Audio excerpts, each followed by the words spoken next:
Hello everyone, welcome to Chem Analysis. From now onwards, I am going to start a new series where I will mainly discuss about some important questions of previous year's CSR NET and GATE on organic chemistry, inorganic chemistry as well as physical chemistry. And the chapter discussion and related question answer solution will go side by side.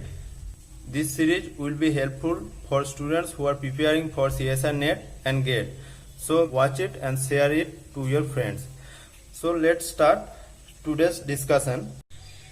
In this video I will mainly solve this question because it will take some time to describe about the concept and mechanism of the reaction, and in the later discussion, depending on the question, I will try to solve as many questions as possible. From the first question, we can see that we have to identify the major products A and B formed in this reaction sequence. Now, from the given condition, we can say that this is the condition for surplus asymmetric epoxidation. Now, to solve this question, first of all, we have to know what is surplus asymmetric epoxidation. This method is generally used for epoxidation of allylic alcohol. Now you have to know the exact mnemonic of the allylic alcohol so that you can apply this rule. Now if you are given the allylic alcohol, you have to see that this allylic alcohol can be oriented in this orientation or in this orientation, and these two compounds can be interconverted through a rotation along the z-axis by 180 degree. If you rotate this 180 degree, this CH2OH group will come here, and these are similar compound. And if we perform surplus asymmetric epoxidation in such allylic alcohol, then the reagent is diethyl tartarate, that is diethyl ester of tartaric acid. If the diethyl tartarate is given as SS or minus DET, that can be also given as DET. D means dextro and minus means the compound is rotating the plane polarized light in the negative direction, that is anti-clockwise. There is no relation between minus and D.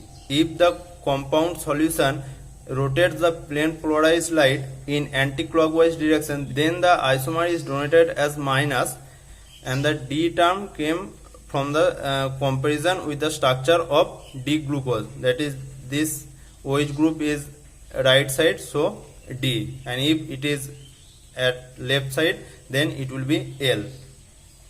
Now the thing is, if this is treated with minus or DDET and the other reagent is titanium isopropoxide and tertiary butyl hydroperoxide, then the epoxidation will occur from the C phase, that is from above phase. Above phase is C phase because here 1, 2, 3, this rotation is anti-clockwise, so the above phase is C phase, and in this condition the epoxidation will occur from C phase, and epoxidation, the 3-member ring will form from above the plane. Now if only the change occurs in the chiral compound, that is RR diethyl tartarate, that means plus DET or LDET, then the epoxidation will occur from re phase. In that case, the rotation, if you see the compound from below the plane, then the rotation from 1, 2, 3 will be clockwise, and that phase will be re phase. The below phase is re phase and the above phase is C phase, and in such condition the epoxidation will occur from the re phase and the epoxide ring will form from below the plane. Is it clear? You have to keep in mind the mnemonic. If the allylic CH2OH group is at right up corner or left below corner, then the orientation of epoxidation will be just reverse. In case of minus DET or DDET, the epoxidation will occur from below the phase, and in case of plus DET or LDET, the epoxidation will occur from above the phase. You have to just keep in mind the mnemonic. Is it okay? Now in the given question we can draw this allylic alcohol as, we can see that the CH2OH group is at right below corner, and this mnemonic is similar to this mnemonic. So we can say that since the DET is L or plus DET, that means from this mnemonic we can say that the epoxidation will occur from below the plane, and the compound will look like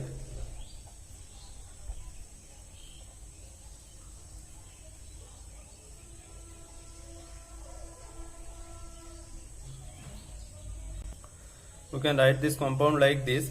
So this is corresponds to this and this compound. So option number B and C is not correct. And in the next step, this epoxide is treated with tertiary butyl thiol and sodium hydroxide. Now this is a condition for epoxide ring opening. In my previous video I have discussed about the stereoselectivity and reaction of epoxide in presence of a nucleophile in acidic and basic condition. If you have not watched that video, then please go through the description box. I have attached the link there, so please watch it. Now in this case, the tert-butyl thiol will be deprotonated in presence of base, and tert-butyl thioxide will be the nucleophile. It will open up this epoxide ring. Now since this nucleophile is a large nucleophile, it cannot attack at this position, since this attack will be sterically hindered.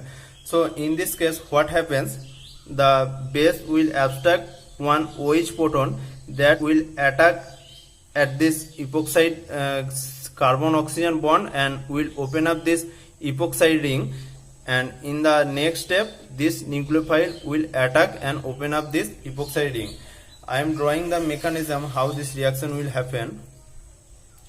First, OH minus will deprotonate this OH, and this anion will attack here and will open up this epoxide, and the compound will look like,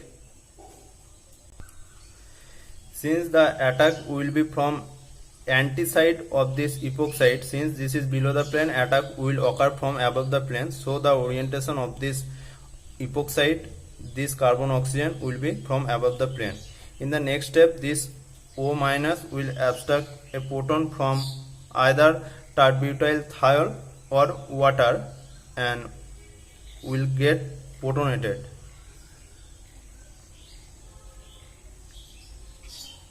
And in the final step, in the next step, the tert-butyl thioxide will attack at this less sterically hindered position and will open up this epoxide, and the final product will look like,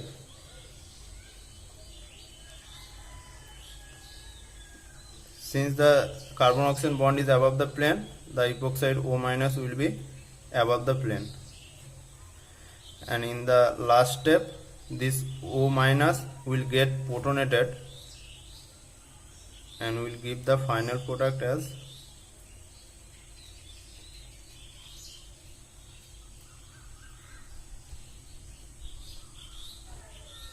it will be at this side or this side. It does not matter, since rotation along carbon sulfur bond is possible and it can orient in this orientation also. So we can see that S tertiary butyl group is at terminal, and in the second carbon OH is above the plane, and in the third carbon OH is below the plane.